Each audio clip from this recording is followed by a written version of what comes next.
Hey, welcome back to the channel. On this video, I'm going to give you 3 really easy tips to help you write better dispute letters that are going to get you a lot of deletions. So definitely stay tuned. Da da da da. Da da da da.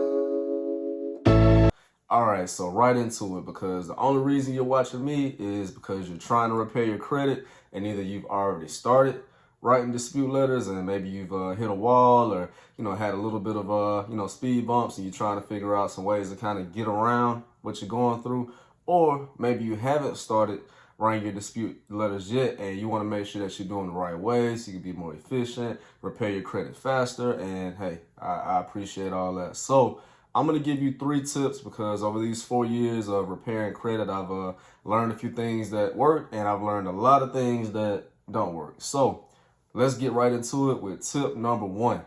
Less is more. Less is more. And what do I mean by that?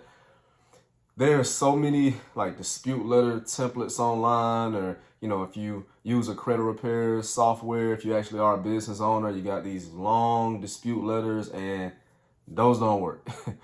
I want to go ahead and say that right now. I have had so much more success, and it's been when my letter was just like really, really short, straight to the point. So if you ever see these letters where you got 5, 6, 7, sentences talking about the FCRA and the laws and all this stuff, and it basically sounds like a lawyer might have wrote it. You don't have to do that on the front end. Like, I've gotten deletions with letters that have just said, like, literally, hey, I saw a copy of my credit report and I think a few things are wrong. Here's what I think is wrong. And I point out the things. And at the end, I say, thank you. Send me my credit report back with the changes. Literally probably 3 sentences in total, plus everything that was wrong on the credit report, pointing out those different accounts. I got more deletions with that letter than when I was first getting started with credit repair, and I learned the FCRA and all these different laws, and I felt like, all right, let me go ahead and type out all these laws that I know, all this 1692G and this and all that, and make it sound like I'm about to sue them if they don't do everything I want them to do on round 1. Like, you don't have to do that. If you are doing that and you're running into a wall, that's why. The credit bureaus, they find any reason they can to mark something as like frivolous, to send you a stall letter back. So you don't want to do anything that is going to make them think that maybe it was some kind of computer generated letter, or that they say if you're working with a credit repair company, they send a lot of stall letters back for that, which is pretty funny because I happen to be a credit repair company technically.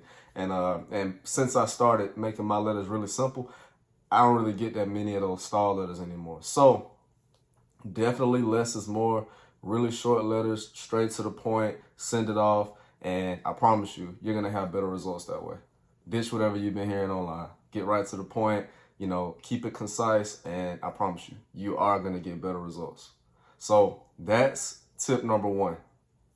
All right, and tip number 2 is you got to be specific a little bit with what you're disputing. And here's what I mean by that, because when I first started out in credit repair, the moment I learned that it was the credit bureau's responsibility to make sure that the things were 100% accurate, I feel like when you hear that, you interpret it different ways. You're like, oh, well, it's not my responsibility to point out what's wrong. It's their responsibility to make sure everything's 100% correct on my credit report.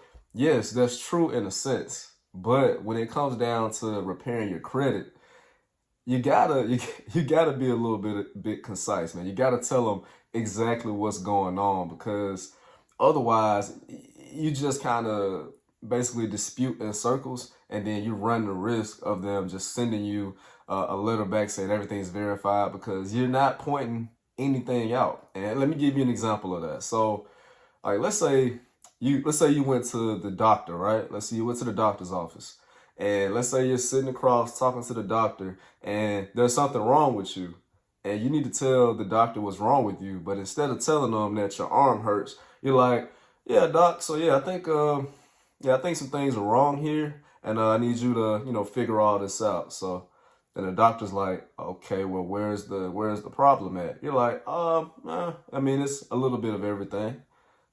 The doctor's like, all right, well, can you give me a little bit more? Like, is it your arm? Is it your leg?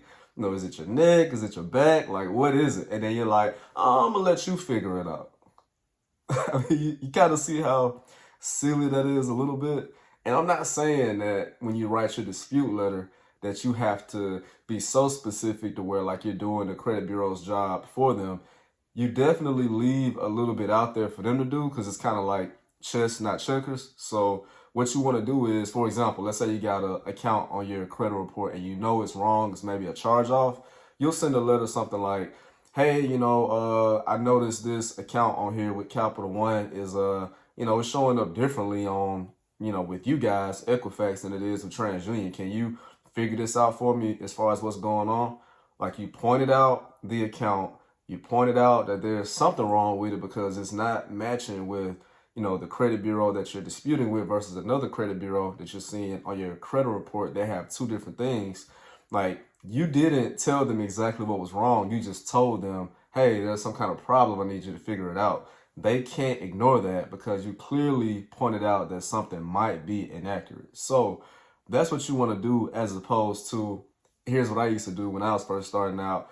Hey, Equifax, I need you to verify every account on my credit report to be 100% accurate. And I mean, that's one way to just like do this super attack, but that's being vague the way I was talking about. Like back then I used to get a few deletions, but here lately, if you try that strategy, I mean, you're almost like 9 times out of 10, you're going to get some kind of letter back that's a stall letter or that's marking your report as a frivolous. I mean, marking your dispute as frivolous. And you just don't want to get into that. You want to be specific because you increase your chances of getting deletions on the first letter you send as opposed to having to follow up a bunch of times. So be specific, point something out, and attack it that way. That's tip number 2. All right, and tip number 3, and this is more of a pro tip because it is more mindset than actual disputing. But if you follow this tip, I promise you things are gonna pay off for you. And it's making sure you stick with what you're doing. And what I mean by that is like, for some reason, we never really stick with something long enough to see it actually pay off. Like we'll start it, stop this thing, try something else, and a perfect example of this is before I made this video, I was going to the grocery store, right? And then I got caught at a traffic light. And there was a car in front of me. They got caught at the same traffic light. And they got a little bit impatient. I can see it in their face. Like the light was taking a while to change. So rather than waiting, they like backed up, turned around, went down the street trying to go around the traffic light that was red, right? So then by the time they did that and they got to the traffic light that was going to get them to the road they were trying to go to, that traffic light turned red. So then they were still stuck.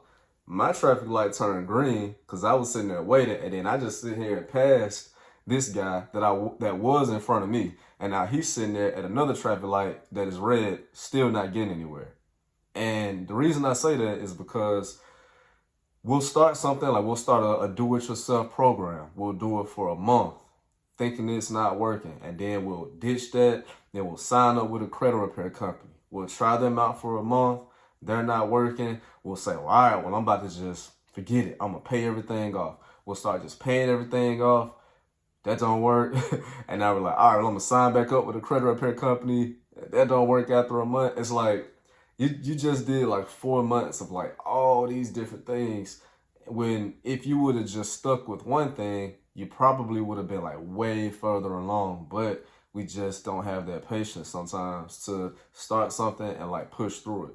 And the thing about sticking with one thing is you're going to get that progress over time, and you're going to get that momentum over time, where whether you're using a credit repair company, you want to stick with that same one you're using, maybe help them with some things. Like, hey, I got this thing maybe y'all need to know about that could probably help with y'all disputing on my behalf. Don't just hire them 1 month and now you're kicking them to the curb and going to another credit repair company. I literally had somebody that called me, earlier in the week and was like, hey man, I've tried 7 different credit repair companies. I'm like, 7?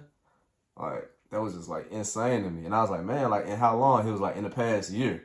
They just let me know that like this person's super impatient. And I feel bad for him because like, as you keep switching and switching and switching, one person is having to like start from scratch on something as opposed to picking up, right where they left off in the previous month, because that stuff starts to compound. If you're working on your credit yourself, keeping that paper trail, knowing what you said on round 1 and what you said is going to help you on round 2. Hey, I disputed this stuff on round 1. I pointed out, things are wrong with Capital One. Told you exactly, kind of what to look for. It's round 2. Hey, you didn't respond to my letter last month that I, told you about the stuff that was going on with these different accounts. Round 3. Hey, I still haven't heard from you. Like, what's going on? You're able to keep picking up that conversation, and that is more ammo, and that gets you more deletions maybe on round 3 when you got that paper trail of round 1 and round 2 with the same credit repair company, or doing it yourself and it having that same flow, as opposed to every month you trying something else different. Because then it just sounds like every month somebody's like starting from scratch all over again, and it almost sounds weird if you think about it. So definitely tip number 3, stick to whatever you start out doing. Give it enough time to work. A typical credit repair time frame is like anywhere from 3 to 6 months, sometimes longer than that. I've seen it take up to a year. So if you just starting and stopping something every month, I mean, that's not going to get you the results that you desire. So hope this video helped. And if you need dispute letters, I actually have those now. So you can get every dispute letter that I've ever sent off that has gotten me a lot of deletions. Just click the link in the show notes and you'll be able to grab that. And until next time, peace.